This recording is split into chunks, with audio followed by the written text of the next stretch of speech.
Hello everyone, I think we all know why we're here, so we're not going to make an introduction, but please keep to one question at a time so that we can go through as many people as possible. Please raise your hand and introduce yourself and affiliation. First question, anybody? That's it? The quickest one ever. Yes, nice to see you. Of course. And congratulations. Thank you. Sorry. Roger, what do you think Reto Schmidli, to whom you lost your first junior match 6-love, would make of your career, and what would Peter Carter be saying today?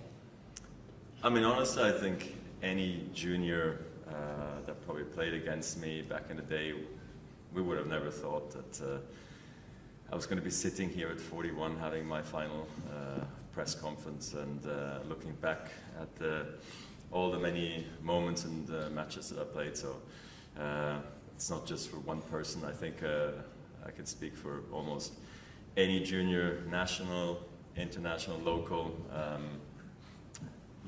because you do not think that far, you know. When you have a vision of being a champion, you see yourself winning one tournament or maybe becoming world number one, but not many, many times in a row and staying there for as long as I did. So that was definitely very special. Look, with Peter, obviously, it's so unfortunate that he didn't see me getting to the top of the ranking and seeing so many of my most incredible victories, but at the same time, he was instrumental to my game, to my personality. He was not just a bigger brother, but he was also a mentor and a great coach. And if I played the way I played, you know, with my technique, it's probably a lot to do with him. And then after that, all the other coaches that came along. So I've been so fortunate, you know, to have the right coaches at the right time, and I felt that I learned from each and every one a lot, and it's been a great career. Yeah. Roger, Mike Dixon from the Mail. Could you update us on sort of what your playing possibilities and plans here are today? And if you do only play doubles, how will that kind of sit within the rules of the competition? Yeah, but that was my concern as well, a little bit going in, of course. This is an event, an ATP event that I don't want to mess with, you know, but at the same time, I know my limitations, and this is why I asked Bjorn if it was okay if I play maybe just one doubles, and I guess that one would have to be on Friday night, and then I guess Matteo would come in for me and then have to play on Saturday for me. Bjorn said, obviously, of course, that's totally fine. Bjorn spoke to John as well. They spoke to the tournament and the ATP if that was okay, and everybody said that was fine. So, so here I am trying to prepare for one last doubles, and we'll see with who it is. And I'm obviously, I don't know, I'm nervous going in because I haven't played in so long, and I hope it can be somewhat competitive. Roger, it's Laura from the BBC. There's been a lot more openness in the last few years about mental health in sport and in tennis as well. I just wondered if you could share the mental strain that both the injury and then your decision about the retirement has had on you. Rehab was easy. Sure, there's ups and downs, and sometimes you're a little frustrated, but for the most part, I enjoy being home. Been on the road for so long. So no issues there. I get scared going into surgeries because I know it could mean the end of my career. So that has always been, I guess, the most emotional and most scary moment for me before I go under. But yeah, I mean, things are different nowadays with the pressure that the players feel. No need to feel sorry for us, you know, but we have to deal with it one way or another, but it's definitely not always easy. But I feel like for the most part, I made it work. Had a great team around me, I guess, because it didn't change very often. I had a really good, solid base, and I knew I could always speak openly to everybody, and everybody would tell me their honest opinion. I think that kept me grounded and kept me going. Hi, Roger. Howard Fendrich with the Associated Press.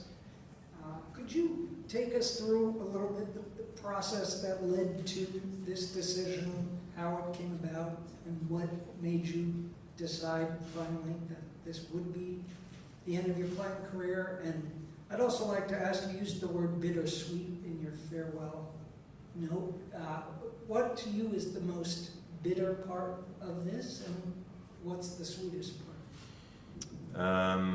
Yeah, I mean, I guess there was a certain process that started at the beginning of the summer, you know, where you try to go to the next level in training, and I could feel it was getting difficult. So obviously at that point I knew any hiccup, any setback for that matter was going to be the one potentially. So that you're going to have harder moments, or that where you push too hard and you have to pull back a little bit. It's normal in rehab because you always got to stay in that corridor of doing enough but not too much. And I actually like that challenge because I really have to be in tune with my body and with my team of understanding how far can I go. And then I think over the course of a few weeks and months there, we just have to really be careful, and almost to a certain level too careful. And then I guess I was also getting more tired as you have to put in more effort into it to be able to sort of believe that it was going to turn around. You start getting quite pessimistic, and then I got a scan back, which also wasn't what I wanted to be. And at some point you sit down and go, okay, I mean, we're at an intersection here at a crossroad, and you have to take a turn. You know, which way is it? And I was not willing to go into the direction of let's risk it all. I'm not ready for that. I always said that was never my goal. I can't believe, if I look back at the last few years, that I went through the surgeries that I had to go through. For me, it was always clear that I was going to end my career with no surgeries, you know, before 2016.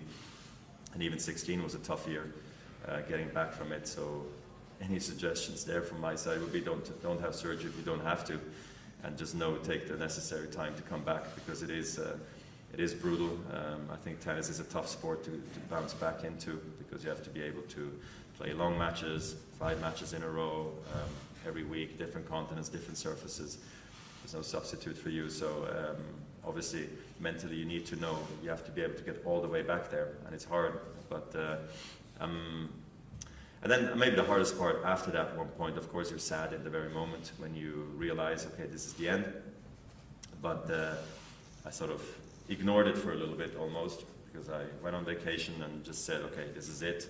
And this moment came shortly after I was at Wimbledon, when I still actually truly believed there was going to be a chance for me to come back the next year. What capacity I didn't know, but you know, I thought it might be possible. And then on vacation, funny enough, I didn't speak to anybody about it other than my team, my parents, Mirka. We knew. Other than that, nobody really knew. And it was perfect like this. Didn't talk about it. We were just hanging with friends and other families, and it was wonderful. And I only then, at one point, when I returned from vacation, I started to really discuss the details of, okay, where, when, how, what. And this, honestly, this period was been quite stressful, getting the letter right, the wording right, and then using words like bittersweet.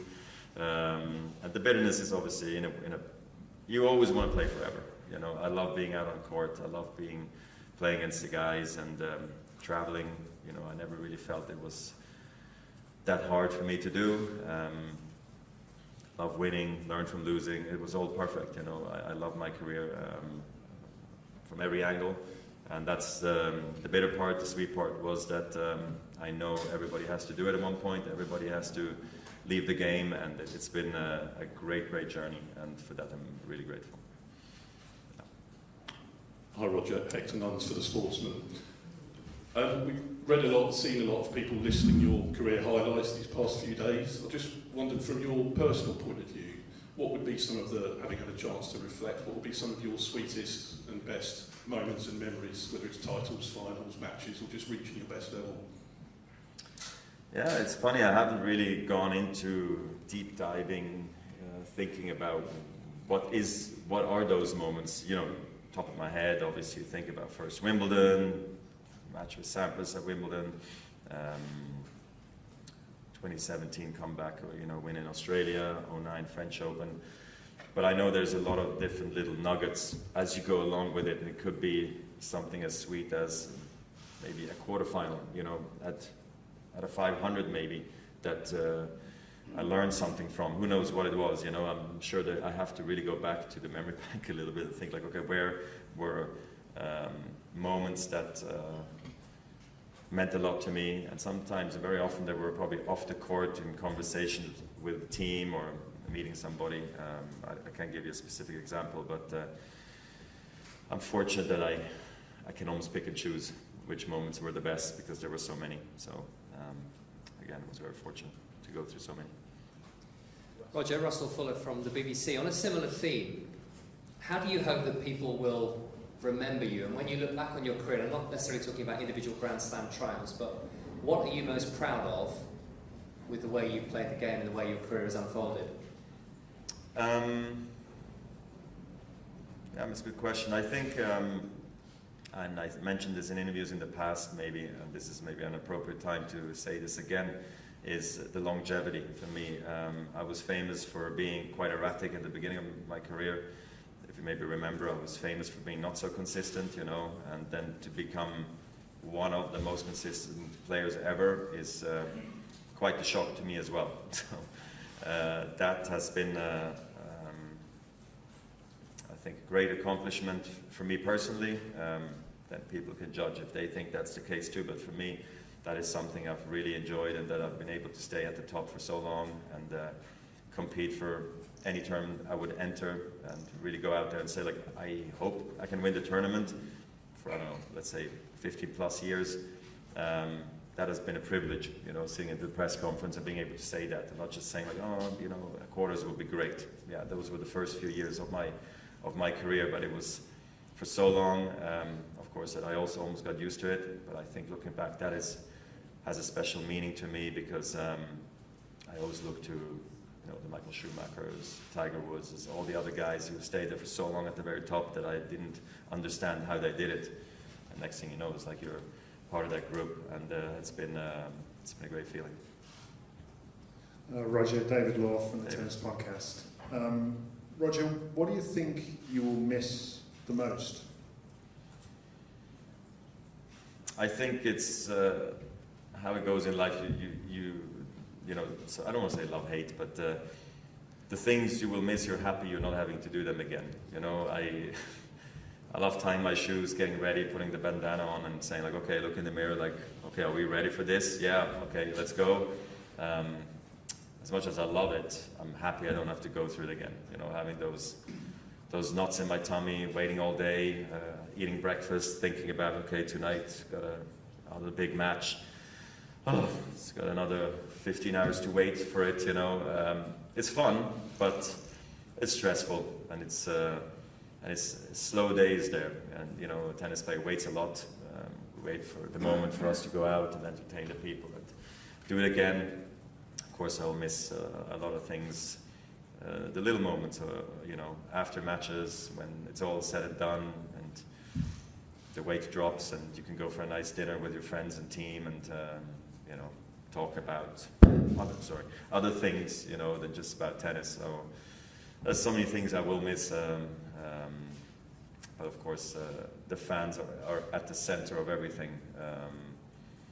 Because I lived through the COVID times as well, like we all did, and it wasn't fun. It wasn't great. I didn't like it, and I always thought back, if we didn't have the fans, it would have taken away probably over 80% of my emotions, of my feelings, of what it would have meant. So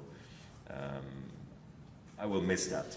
Just every interaction on the court, off the court, running into people. I don't know where. Okay, that will still probably happen sometimes, but not at events as much anymore, and signing autographs, even though some is like, oh, I have to sign again. But there's these little interactions, and I know these people came from a really far away place, sometimes spent a lot of money and took time off of their vacation or even off from work, and come watch me play. I mean, I'll miss them. Simon Briggs, Daily Telegraph over here. Yes. You mentioned that you haven't decided who your doubles partner might be. I I suppose a lot of fans are hoping that you might play with Rafa because it's the oldest of your rivalries. Would that be something that would appeal to you? Of course, no doubt. I mean, I think it could be quite a, I don't know, a unique situation, you know, that if it were to happen, that for as long as we battled together to having had always this respect for one another, the families, our coaching teams, we always got along really well, and for us as well to go through a career that we both have had and to come out on the other side and being able to have a nice relationship, I think is maybe a great message as well to not just tennis but sports, but maybe even beyond. And I think for that reason it would be great. I don't know if it's going to happen, but I think it could be obviously a special moment. Hi Roger, Simon Campbell, ESPN.com. From watching all your interviews over the last day or so and reading everything you said, and again today, it seems like you're handling it all very well and you accepted it. Are you surprised how well you accepted it, given all your achievements on the court? Yes. I was in a very, I guess, worried, scared place to face the music, the media, the fans and everything, and being able to talk about it in a normal fashion without getting emotional, just because I know how much it means to me, but I feel like I probably went through a lot of different stages. I don't know if you can call it grieving, you know, and then you get to and I really don't want it to be a funeral. I want it to be really happy and powerful and party mode rather than the other side. And that for me was my first thing. I said if I retire and wherever I announce it, it has to feel like it's got to be fun and not everybody like, oh, I'm so sorry, are you okay? Like, no, yeah, I'm okay, but I want to be happy, you know. And for that reason, I think that was also the part where I talked about, didn't want to think about it because I was not ready to, in my picture, seeing myself speak on a tennis court was impossible at that moment. And I think going through that has helped me a lot, that I can be here today. Hi, Roger. Manu Santos from Agencia F. How do you feel when you see that a world number one like Carlos Alcaraz said you have been his idol during his childhood, and he's very sad that he's never going to be able to play a competitive match against you? Yes, of course. It's disappointing. I was never able to play against him. Of course, I watched him closely, what he did at the US Open and throughout the year. It's been fantastic, and I always said there will be always new superstars in the game, and he's one of them. And the game is bright. I know sometimes people don't tend to see that or think that. It was the same thing when Pete and Andre left. I thought, okay, well, what we have here now. Guys who win slams, there's never the same winner. Well, he got the same winners for a lot of years. It was Rafa, like myself and Murray and Stan. So for me, it was nice to see, you know, because that's what I always thought. I have a funny anecdote with Carlos because I practiced with him at Wimbledon one year when he was, I think, playing the juniors, and I thought he played well. You know, it was good practice, whatever. Just another warm-up, I think it was. And when Carlos was there, I was more excited to see him, obviously, because he's my guy. And then the next 2 days later, I guess, or the next day on my day off, very often when you practice with somebody, you practice again because you just have, and if the practice was good, it was just simple as to call again and say, like, you want to do it again? But I said I want to hit with Juan Carlos, not with Carlos, because just I would like to see, you know, practice with him, and I'm super laid back in practice anyway, and I ended up practicing with Fedrer. It was great. He didn't miss a ball. He could still be on tour, so I'm really happy for him also in particular that they're being this successful. Yeah. Roger, at the back, Craig Gabriel. Yes. You were saying you're satisfied with the decision. How much easier, if it was that made because of the last year where you hadn't played, you'd been with the family and the kids all the time? that you hadn't been at tournaments. So did that make it any easier? And once this week is over, what's the first lot of things you're going to do? I mean, number one, I'm not satisfied. I'm happy. I'm happy with the decision because I know it's the right one. I thought about it. I've had a lot of time to let it sit. I mean, it's been a few months now. It's been rather stressful not having it leak out, and it's more worried about everybody around me who knew about it, who was getting asked every single day, how's Roger, how is Roger's knee, and when is he coming back? And they all very well knew what the situation was, so I'm sorry for them that they had to go through this, but so I think we're all relieved. At this point it's out. I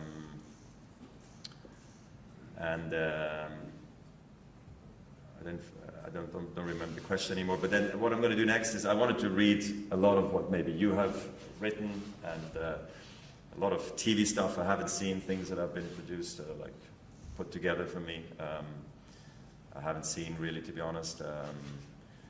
I didn't plan it through exactly every step of the way what was going to happen. I just said I think it's a good moment to announce it on Thursday last week, because it gives people the time to either travel to London or just give a bit of a heads up instead of announcing it like, let's say, like today. And I had no plans for Friday, Saturday, Sunday, Monday. All I had was practice, fitness on Friday, tennis on Saturday. And I said, well, see if I have to do press, but apparently the letter had enough in it for, it seemed like, for everybody, that I could push the press all the way to today and yesterday, which I'm very happy about, which allowed me to spend time with my kids, with going after my daily life, and having wonderful dinners, and looking back and celebrate, to be honest. So that's what I want to do next, is catch up a little bit, see everybody, and then go on vacation a little bit with the family. And I think it's a perfect moment for me to then spend time with Mirka and get on the phone with the team and just talk about a little bit about the Laver Cup. How has this week gone, and where do we go from here? So it's been fairly simple. Did I miss anything in the beginning, or did I answer everything? You okay? We got time for 3 more questions. One over there. Hi, Roger. Joseph Riegel, Tennis Head. So many of your successes have come in this city, Wimbledon and your 2 ATP finals titles at this venue. How does it feel to close this chapter of your life in London? Yeah, that was clearly part of my thinking as well. Where is the place? Contemplated a lot of other things before the US Open, maybe, but this was before Serena announced it, but I said I was not going to be there, so it's just going to announce it, not going to be around. People think I'm going to be a stranger to the game and to everybody, and I don't get a chance to properly say goodbye to the fans and everything, so made me wait another month all the way to here. I wish I could have announced it earlier, but it all worked out, so I'm happy to do it here in London. After then thinking about it, this city has been special to me, maybe the most special place, with Wimbledon down the road and here at the O2. Haven't played here or qualified for so many years, and won here as well, so I just thought it was very fitting. I've always enjoyed the crowds here as well. Having Bjorn Borg on the bench with me for my final game resonated also in a big way with me. Having all the other guys around, just felt like I was not going to be lonely announcing my retirement. Not that I wanted to hijack this event or anything, but just felt, I always feel sorry for players who sometimes retire on the tour. Say, okay, I'll play one more match, and then at one point you lose, and there you stand all alone. And it's just, obviously 99% of the time you will lose at one point, because only one guy wins the tournament. So I just felt like this works very well here, and but I always wanted to keep the integrity of the event alive. That's why I had a lot of conversations with everybody, and I'm really looking forward to these next few days. It's going to be very special. Last one here. Hi, Roger. It's Franklin Stoker from NOS. You have been telling you want to get to stay involved in tennis in the future, but do you also already have a little bit of an idea if it will be on the coaching side or director side, managing side? Not really. No, not really. I just wanted to let the fans know I won't be a ghost. you know, that it's funny, you know, I talked about Bjorn Borg just before. I don't think he returned to Wimbledon for 25 years. And that, in a way, hurts, you know, every tennis fan. Totally acceptable, his life, his reasons, you know, but I don't think I'll be that guy, you know, and I feel that tennis has given me too much. I've been around the game for too long, fallen in love with too many things, love seeing people again, and that's kind of what I wanted to let the fans know, that you'll see me again, you know, and not just never again. And now what it could be, in what capacity, I don't know. So still have to think about it a little bit, but give myself time. Yeah. Hi Roger, it's Stephen Higgins from RT Radio in Ireland. And just wondering, we all talk about the beautiful shots and the footwork, but how important has resilience and grit been in winning the big matches that you have in your career? Yeah, people won't talk about that, that's fine. They will talk about the other things, which I'm very happy and very proud of as well. But you need everything, you know, especially grit and fight and all that toughness to come through and stay at the top for as long as I did. I think it's logical. It's not gifted or handed to you just to have that. For some other players, it's maybe easier to have that. It's like more ingrained in their DNA. I feel like I had to go find it and take care of it, which maybe is harder in my position. Me, I was more lucky to, was more gifted with racket head speed or that stuff. But so yes, I'm proud of how far I've come, because I know that this was something I really struggled with early on. I was criticized a lot heavily, maybe sometimes even unfairly or unfairly, whatever it is. Why wouldn't I fight more when losing? Because they thought when I lost I didn't give it all I had, even though I care probably more than most players. So I didn't quite understand what that meant. Do I have to grunt? Do I have to sweat more? Do I have to shout more? Do I have to be more aggressive towards my opponents? What is it? It's not me. I'm not like that. It's not my personality.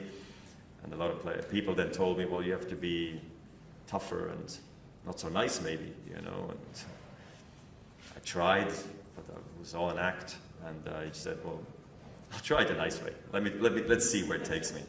And let me try to just be normal and be myself. And I'm very happy I was able to stay authentic and be myself for this long. Of course, I had to adapt to all these different curveballs being thrown at me, but I'm very happy I was able to have a good relationship with players, tournament directors, press as well, and that's why I think I had as much fun on the tour as I had. So I think it was probably a good mindset for me. We'll actually have two more. One first row here.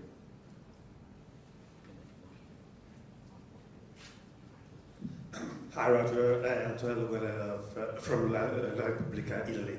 I just wanted to ask, first of all, can a legend like you have regrets now, if you think about your career? And what do you think about the new generation of players? Like you mentioned Alcaraz, Yannick Sinner. How different will it be from your generation of the break? Thank you very much. Yeah, yes, of course you have somewhat regrets, but never really, because I do believe things happen for a reason, and if it wasn't going to be for mistakes made or wrong decisions, who knows? Those is what made me grow as well, and I'm happy it happened the way it did. I'm probably famous for having some tougher losses as well, but then also dealing with them and seeing it as an opportunity to get better, to grow from it. And I'm happy I don't have flashbacks at tough moments, in my career. I see more the happiness, me with trophy, me winning moments, and I'm happy that my brain allows me to think this way, because I know it's not easy to push sometimes defeats and those things away. And I mean, obviously, as a tennis player, you also have to take tough decisions on the outside of the tennis court. You know, I always believed I cannot let my team decide everything and dictate everything. I am in charge at the end of the day. I am the one at the center, and I'm the one to blame. So I'm not going to start blaming others, you know, for things I decided. So that's why I don't feel like I have regrets. Sometimes my only one is I wish I was maybe going to be more professional at a younger age. But I know that this would probably backfire at me as well in a really bad way, that I would have lost my hunger and fire way earlier, because I would have thought that this is not, I'm not enjoying myself. Too serious, you know, and I didn't want to be so serious so early. So I think I'm happy that my team, my coaches allowed me to be myself early on, and dealt with my erratic behavior of super inspired for 10 minutes, but then shocking for another 30, you know, but they knew that those 10 minutes made up for those other 30, you know, so yeah, so that was good. New generation, I think it's going to be great, more athletic than ever. I think again with the players you're mentioning and many more, Zverev, Medvedev, Rublev, Tsitsipas, all of them. Not mentioning nearly enough, but the best movers are the best players. It's been like this for the last 10, 20 years already now, and it's going to stay like this. You know, if you see what they're able to do, I think that is going to stay this way. I'm not so positive about serve and volley. Just I think it's not going to happen, because I don't think players are willing to put their bodies on the line for a missed first serve and still sprinting for 2-3 steps and then having to walk back to the line. I think that was for nothing. So it's just easier to maybe stay at the baseline after the serve. And then of course it's a full-on blown mindset, you know, the serve and volley play. But I think there is definitely ways to have an all-court game, a transition game, which I loved playing. I loved my half volleys. I loved my transition game, and I learned from the generation before me, Henmans and so forth, or Sampras. I knew if I hit it onto the service line, that is an approach opportunity for my opponent. They're coming. So that's why I better play it 1 meter to the baseline, and then I can keep them back. Anything short, they're coming in. And nowadays that is not the case, but that's fine. You know, I still think tennis is going to be really exciting, and we probably don't know in which way it's going to go exactly, but we'll see some ridiculous defending, some unbelievable power, and great personalities, and I'll be the #1 fan, so it's going to be all good. The very last one, Mark. Hi Roger, it's Martin Herman from Reuters. The greatest of all time debate, I guess, will go on forever. Does it bother you where you stand in that debate, or are you just particularly proud that you were the sort of trailblazer that initiated this golden era? I'm definitely very proud. I'm very happy where I sit. One of my big moments, of course, was winning my 15th slam at Wimbledon. You know, when Pete was sitting there. Anything after that was a bonus. That was the record, you know. And then, of course, there was other records along the way. But then, of course, nowadays, I think, and it will only increase. Players will want to chase records, and it's true. At some point, I kind of probably did as well, but not the first years until I got closer to Pete's record. For me, it was about how did I manage my schedule? Was I happy on and off the court? Did I like my life on the tour? And I did. I think I had the best of times. And obviously the last few years have been what they've been, but no, I'm very happy that I was able to win another 5 slams from 15 on. For me, it was incredible, and that I made it to over 100 titles, and all that stuff has been fantastic. And then just my longevity is something I'm very proud of. So don't need all the records to be happy, I tell you that. Thanks everyone. Thanks Roger. Thank you.